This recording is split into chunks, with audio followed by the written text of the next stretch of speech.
බටපොළ තරිදුෂානකගේ දේහය තවමත් තිබෙන්නේ ඊශ්‍රායලයේය. ලංකාවේ බාගඩ ඉදිකරමින් ඇති නිවසේ ජීවත්වන ඔහුගේ බිරිය දිනේෂා ඇඬු කඳුලින් යුතුව දැන් බලා සිටින්නේ තම ආදරණීය ස්වාමිපුරුෂයාගේ නිසල දේහය මෙරටට රැගෙන එනතුරුය. 38 හැවිරිදි තරිඳු මෙරටින් පිටත් වී ඉදිකිරීමේ ක්ෂේත්‍රයේ රැකියාව සඳහා යන්නේ පසුගිය අවුරුද්දේ සැප්තැම්බර් මාසයේදීය. එදා සිටම ඔහු ඉඩ ලැබෙන සෑම අවස්ථාවකදීම ගෙදරට කතා කළේය. මියගිය දවසේත් එහෙමය. මගේ ස්වාමිපුරුෂයා රත්තරන් මිනිසෙක්. එයා මට හරි ආදරෙයි. මම ගැන හරිම විශ්වාසයි. දරුවන්ටත් එහෙමයි. තරිඳු ඉතා හොඳ තාත්තා කෙනෙක්. යුතුයකම් ඉටු කරපු තාත්තා කෙනෙක්. ඒක මගේ පුංචි දරුවෝ දෙන්නත් දන්නවා. කවදාවත් අපිව බඩගින්නේ තියලා නැහැ. ලංකාවේදී ලී වැඩ කරලා මේසන් වැඩ කරලා හුඟක් මහන්සි වෙලා සල්ලි හම්බ කරලා තමයි මගේ අතට මේ මුදල් අඩුවක් නැතුව ගෙනවිත් දුන්නේ. එහෙම දෙවියෙක් වගේ හිටපු මිනිස්සෙක් තමයි අපිට නැති උනේ. ඒ පාඩුව අපිට කවදාවත් මකා ගන්න බෑ. දිනේෂ එසේ කියමින් කඳුළු සැලුවාය. ඇයට තවමත් මේ වියෝව දරා ගැනීමට හා විශ්වාස කිරීමට නොහැකිය. හැමදාමත් රාත්‍රියට දිනු කියා කතා කරන තරිඳුගේ කටහඬ යලිත් ඇසේවියයි ඇය බලා සිටින්නේ ඒ නිසාය. ඔය මියගිය දවසේ රාත්‍රියේත් මට කතා කළා. කතා කරලා කිව්වා මම යාළුවොත් එක්ක බියර් එකක් බොන්න යනවා. ඔයාට තව පැය භාගයකින් විතර මම ගන්නම් කියලා. ඒත් ගත්තේ නැහැ. ඒ කියන්නේ යා ඒ වෙද්දී යන්නම ගිහින්. කොහොම හරි ඊට පස්සේ අපේ ගෙදරම ඉන්න මගේ මල්ලිට කතා කරලා තමයි එයාගේ යාළුවෙක් මේ ගැන කියලා තිබුණේ. තරිඳු ශානක එක්තරා කාලයකදී කල්ලි කණ්ඩායම් වලට වැටි මත්පැන් පානයට ලොල් වී සිටියේය. එහෙත් දිනූෂ හමුවීමෙන් පසු ඔහු ඒ සියල්ල අතහැර දැම්මේ ප්‍රිය බිරියගේ යහපත් මඟ පෙන්වීම නිසාය. ඇයට හදවතින්ම ආදරය කළ නිසාය. එයා ඊට පස්සේ වැඩ ඉවර වුණ ගමන්ම හොඳ සිහියෙන් ගෙදර ආවා. අපිත් එක්ක සතුටින් හිටියා. ගෙදරට ආවොත් කොහෙවත් යන්නේ නැහැ. අපිත් එක්කමයි. ගෙදර ඉන්නෙත් සද්දයක් බද්දයක් නැතිව. අහල පහලායට ඇහෙන්නවත් කතා කරන්නේ නැහැ. එයා එහෙම චරිතයක්. ඉතින් දෙයියනේ එහෙම මිනිසෙකුට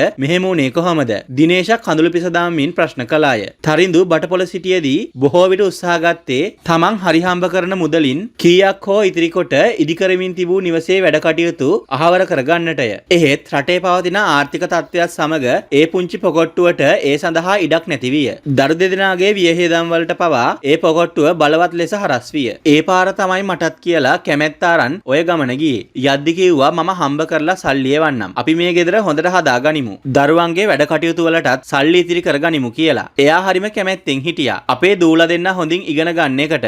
මට තමයි ඒ දෙන්න ගැන බලන්න ලංකාවේදීත් බාර කරලා තිබුණේ. තරිඳුට කුඩා කාලයේදී තාත්තාගේ සෙනෙහස අහිමිව තිබුණි. ඔහු ඇතුළු පවුලේ සෙසු සහෝදර සහෝදරියන්ට එදවස රැකවරණය ලැබුණේ අම්මාගෙනි. මෙවැනි පරිසරයක් තුළ හැදී වැඩුණු තරිඳු දරුවෙකුට තාත්තා කෙනෙක්ගෙන් ලැබිය යුතු ආදරය හා රැකවරණය පිළිබඳව මෙන්ම එහි වටිනාකම හොඳින් දැන සිටියේය. ඔහු තම දරුවන්ට හා බිරියට දැඩි ලෙස ආදරය කළේ ඒ නිසාවෙනි. මෙවන් මිනිසෙකු පාපතරයෙකුගේ පිහිපාරට ලක් වී ඝාතනය වූයේ කුමන අභාග්‍යයටද දැයි දැන් ඔබට සිතෙනු ඇත. දෛවයේ හැටි එහෙමය.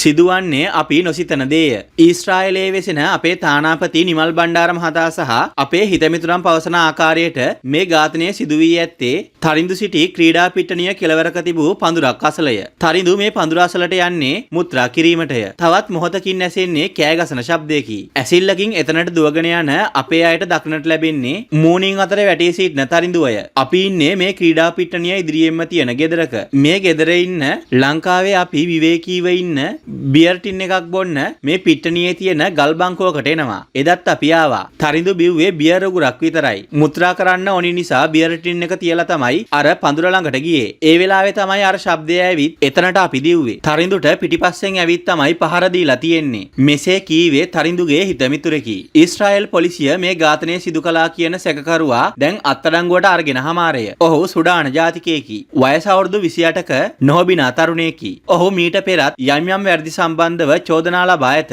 මේ මිනිස්සයා හැම වෙලාවෙම ඉන්නේ මේ ග්‍රවුන්ඩ් එකේ තියෙන සෙල්ෆ් රූම් එකේ. ඉතින් පිස්සු විදියට ඉන්න නිසා අහල පහල ළමයි ආවහම මෙයාට උසුළු විසුළු කරනවා. හැංගිලා ඉඳගෙන පුංචි ගල් කැබලි අර මිනිස්සයාගේ ඇඟට විසි කරනවා. එදත් අපි මේක දැක්කා. අපි හිතන්නේ ඒකට කේන්ති අරගෙන ඉන්න වෙලාවේ තමයි එතන තියෙන පඳුර ළඟට තරිඳු ගියේ කියලා. ඉතින් පඳුර ආසේ ඉඳගෙන මුත්‍රා කරද්දී මෙයා තමයි ඒ ගල් ගැහුවේ කියලා මිනිහා හිතන්නේ නැති. තරිඳුගේ හිතමිතුරන්ට අනුව ඔහු එරට සිටි කාලය තුල කිසිදු ප්‍රශ්නයක් ඇති කරගෙන තිබුණේ නැත. ඔහු සිටියේ දියුණු වන අරමුණෙන් යුතුවය. කෙසේ හෝ දැන් තරිඳු ජීවිතය හැරගොසිනි. ඔහුගේ ජීවිතය මායාව උදුරාගෙනය. හතේ පන්තියේ ඉගෙන ගන්නා ලොකු දියණියටත් ලදරු පාසලේ සිටිනා කුඩා දියණියටත් දැන් තාත්තාගේ රැකවරණය හිමිය. එයා ලංකාවෙන් යන්න කිට්ටු වෙද්දි කිව්වා මම යන දවසට ඔයාලා හැමෝම එයාපෝට් යමු කියලා. එහෙම ගිහින් අපි එක්ක විනෝදයෙන් ඉඳලා වේදනාව හංගාගෙන ෆොටෝ අරන් යන්න ගියා. ඒ ගියේ ආපහු නොඑන්න නේද? ඇයි අපිට මෙහෙම වුනේ? දිනේෂා කඳුළු පුරවාගෙන කීවාය. තරිඳුගේ අකල් වියෝව දැනගත් මොහොතේ සිට ඒ සම්බන්ධව සොයා බැලීමට හා නීතිය හරිහැටි ඉටු කර ගැනීමට දිවාරය නොබලා වැඩ කටයුතු කළේ එරට ශ්‍රී ලංකා තානාපති කාර්යාල නිලධාරීන්ය. නිමල් බණ්ඩාර ප්‍රමුඛ ඔවුන් තරිඳුගේ දේහය බාරගෙන නිසි ගරු බුහුමන් ලබා දී ආගමික වතාවක් සිදු කිරීමටද කටයුතු යොදා ඇත. එයින් අනතුරුව එම දේහය මෙරටට එවනු ඇත.